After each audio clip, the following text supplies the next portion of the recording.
Alright, Sunday, April 25, and we're working on the install of this sofa bed convertible deal. We got our holes drilled across the back, so we're ready to install there. It's straight across the back because that's how I built it. There's a rabbet I cut into the back piece where the bottom piece goes into it, so that's nice, perfectly straight area right there, but the front is not. We got a warp in this thing, so I went and got some weights to put on here. I put my straight edge on here, and then I realized now we're convex because the floor is not straight. Let me show you what I mean. So, all right, this one here is still up in the air a little bit. If you look, you know, we got a full 1/16 of an inch here.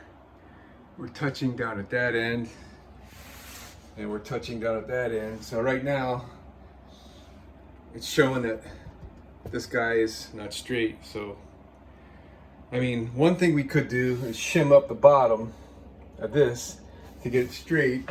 And I did bring some cedar shingles here so we can do that. But I'm not really too keen on that idea because then the whole area of this seat is going to be resting on small spots of this floor, which is not all that rigid. So I'm more inclined to shimming this thing up to get it straight and then scribing the bottom and trimming off the bottom. You can see we're in the air back there. And then it'll be sitting on wider areas.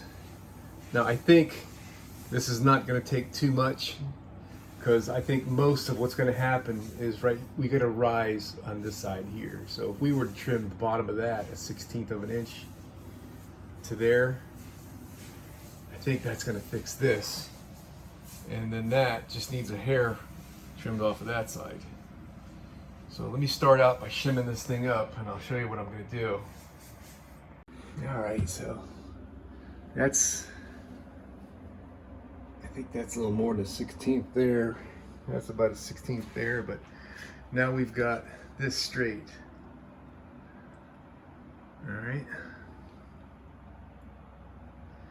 So now if I put a scribe mark on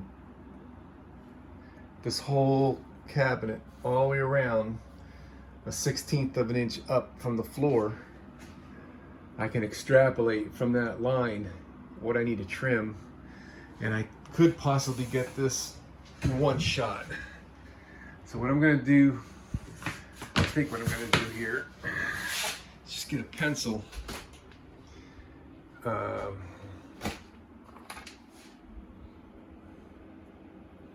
And use the pencil, the thickness of the pencil, which is a little bit more than a 1/16. I have another one here. Yeah, I think we should use this one. I need to put a better edge on it, but this will be, I don't know, more like 1/8 of an inch line that I'm going to make. But we'll use that, and I'll just hold the pencil flat on the floor like this and make my line. Did it even right on that paint? Yeah, okay. So if I do that all the way around, that might be the answer.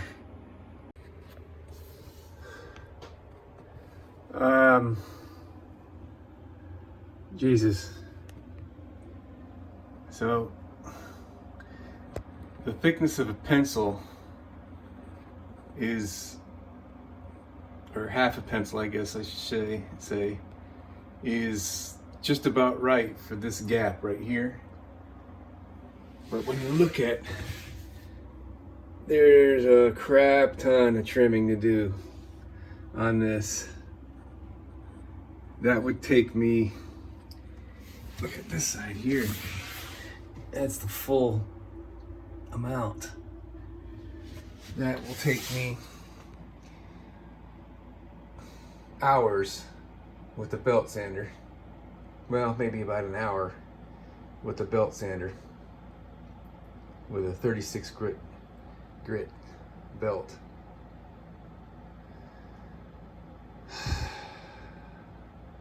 Or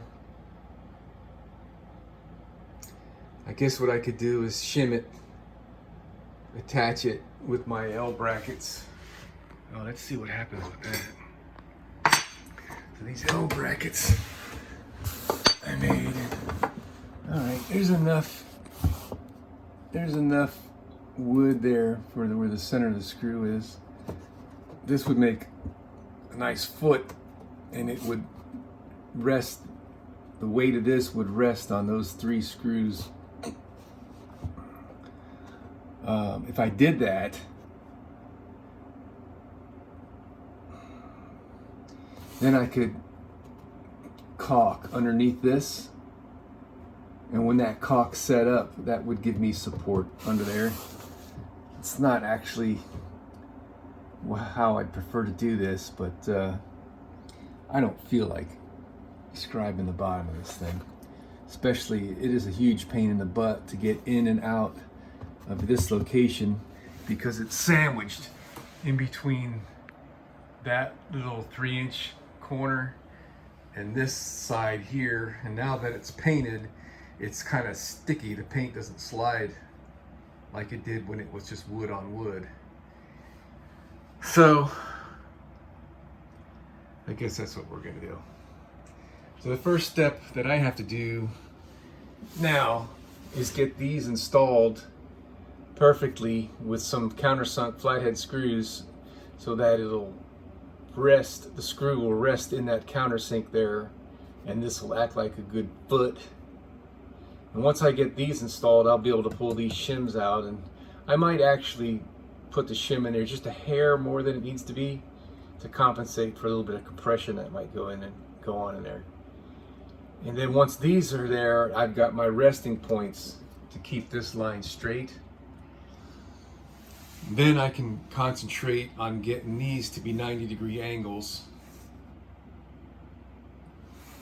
And once I've got all those at 90s, then I can put the screws in the bottom, and this thing will be set in place.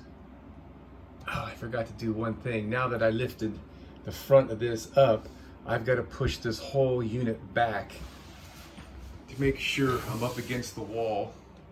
You know, maybe I should put those screws in. I mean, all the rest of this is straight enough that it's just a caulk line. We actually used the router and rounded off that edge all the way around to give us a good place for caulking to sit.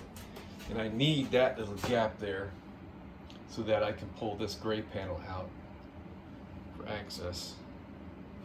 All right. Oh, that was the other thing I wanted to do. I'm going to need to shim this joint because you can see this wall is not straight. And I can double check this. This should be straight. Yeah, it is. So I have to put shims here so I don't distort this. If I distort this, then weird things can start happening with the whole straightness of this whole bench seat. So it looks like I'll be able to get a couple of the high spots, like that corner there and that corner there. I can put some screws in. The way I push this into place, I just sit on the floor and I push it in there with my feet and bump it up in there. So I'm really close. It's probably touching already, but so I'm gonna have to make 1, 2, 3, 4 more of these guys. I mean, I say make them. I got a whole pack full of them, but the ends are not really thin. So what I've got to do is I sand them on the belt sander to get it to a nice thin, razor sharp kind of a end, and then I'll be able to slip it in there where it needs to go. I'll install that and then I'll work on this. I think that's going to be fine. It's always a compromise, everything that you do. And something else I want to do too address this crackly floor. I think it's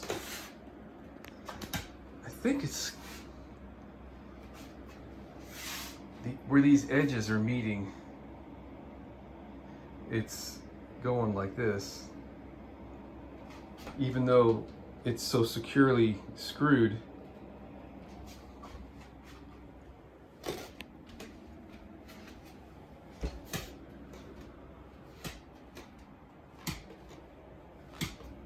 I don't know where it's creaking at, but it sure bugs the hell out of me. I worked really hard.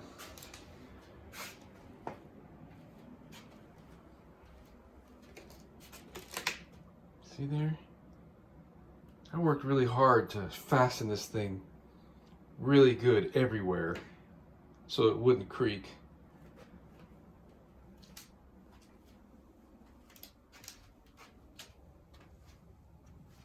I did not use adhesive, and I guess that's the problem, because I was afraid to, because I wanted to, and it's a catch-22. You'd never believe what happened. I left out the heat. I did not glue this down just in case I would have to take it off for something, and I did. I lost my large 2-foot square. And of all freaking things, it was under the floor back there. I don't know how I could have left it there and not noticed it when I laid down the insulation and all that. If I had glued it down, I never would have pulled it up and found my square, that's for one. And then I'd been dealing with an 1/8 inch rise from the, oh, you know, Jesus. It's always something, but I was thinking about maybe getting some of that extra thin super glue. It's about as thin as water, and drizzling it down in these cracks to stabilize those joints to see if that would make the...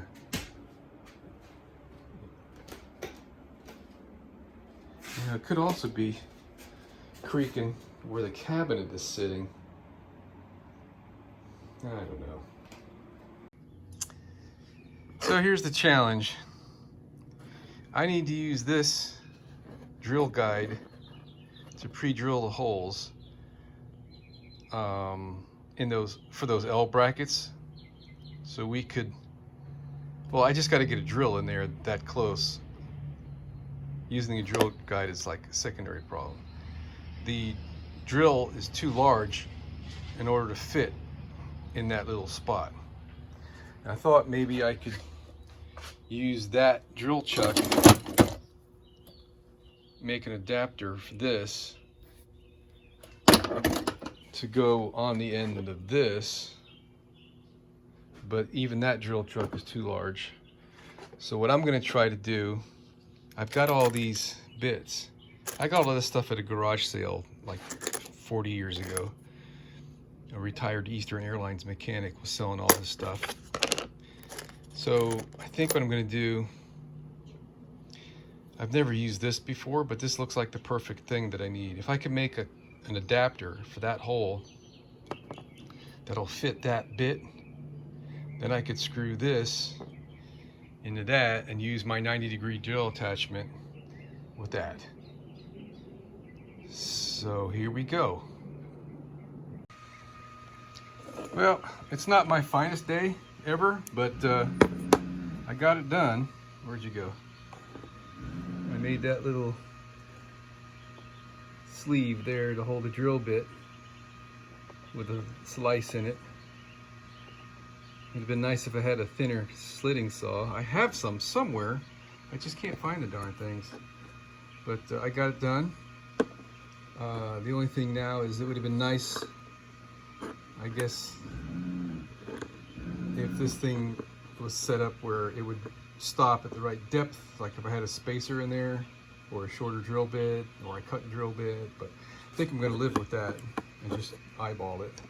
So this is going to go in this attachment, and now I'll be able to finally drill all those things. I'm at least an hour into making that little sleeve. Jesus. Well, I scribed the back piece rather than doing shims, It was easy enough. It's super, super close. It's close enough that I'm not concerned about distorting anything. Now there's my sawdust pile. It's still a little foggy in here. So I've got the air conditioner off for now. I don't want to clog up the filter. I remember that happened with that guy a long time ago. It's pretty cool that it started flashing an error code. I guess the electronics in there are smart enough to know when the airflow is restricted. Probably temperature differentials or some shit, I don't know. But this is looking good. We're gonna reshim these bottom pieces. So that back there was really easy to sand because that's a piece of 1x4 pine. All the rest of this stuff is plywood, and that's really tough to sand, even with 36 grit sandpaper on the belt sander. I mean, that took about 15 minutes. I mean, I could scrub the bottom of this thing. I just don't want to work that hard. Look at there. Got our first hole drilled. Worked out good. It's kind of tough. It takes 3 hands. One to operate the drill, one to hold the drill adapter, and then another one to hold this little thingy. So it's just kind of a exercise in dexterity there, using a pinky and whatever. But let me get that screw in. I'm going to use my extra long screwdriver here to make that easy, so my knuckles won't be banging on the bottom there, because I got the same issue. My drill driver won't reach down there low enough without being crooked, and I don't have a 90-degree adapter for that, so it's either using a ratchet and a socket to hold my bit, or I'll just turn it with the hand screwdriver here, and if that gets to be too tiring, then I'll switch up with something else. But we're going to get that first screw in. That's going to hold everything for us. And then we're going to get the other 2 screws in. I'm using those guys. And I'm using also the size of one of these as a spacer to the front, because these are 1 inch. And my drawers are going to be 3/4 inch. Oh, dang, I messed up. They're not going to be 3/4 of an inch. They're going to be 1.5 inches on the front. I need to move this back to make, wait a minute, let me think for a second. No, that'll be fine, because the drawer itself is going to be a 1/2 inch narrower on each side to make room for the slides. And only the drawer face is going to be up in there. So that's fine. That's fine. Whoop, got a little scare. Well, how about that? I got my 4 feet / mounting brackets installed on the sides. I don't have them screwed to the floor yet. I gotta align these things first, which that's going to be a trick if they're not already straight, which I doubt. I know that one's crooked, and I'm pretty sure that one's crooked. I don't know about these, but I gotta stick my little square in there. And I'll put the screws in the wall now so I can suck this thing into place. And yeah, next comes the drawers. We're getting this one at a time. Got these 2 in, and these pipe clamps are great. You can flip the ends around backwards instead of pulling, and they'll push. Pretty cool, huh?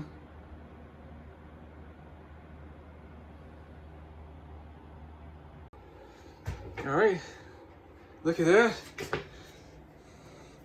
I think that really came out great. I didn't marry her for her money.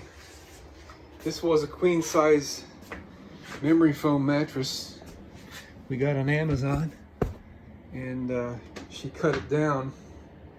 This is when this is unfolded into the bed, it's going to be a full size, which is just a little bit smaller than a queen in both directions. A queen is around 60 by 80 inches. Actually, they kind of cheat. They're a little bit smaller than that.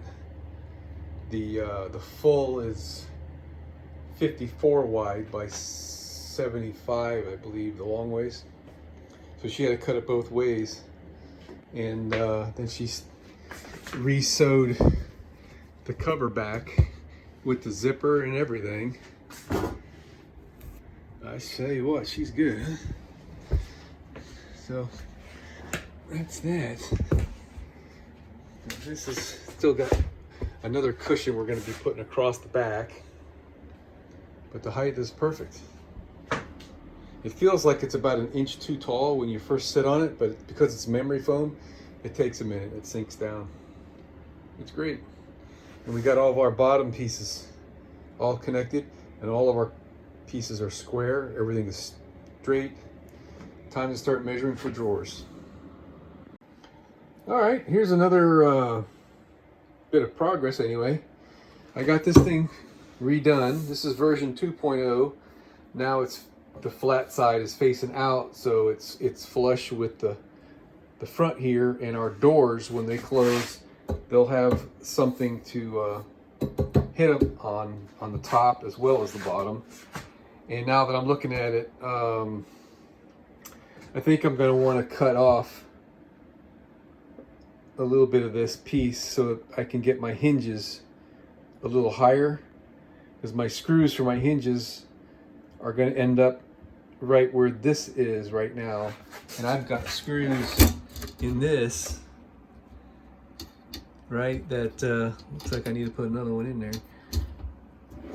I don't want to have any interference with, so if I cut this off maybe even to here, I mean, I overkilled the shit out of it. I think 3 screws on each side will be fine. We could take off that much, and then I can raise the hinge up. And then we'll have version 2.1.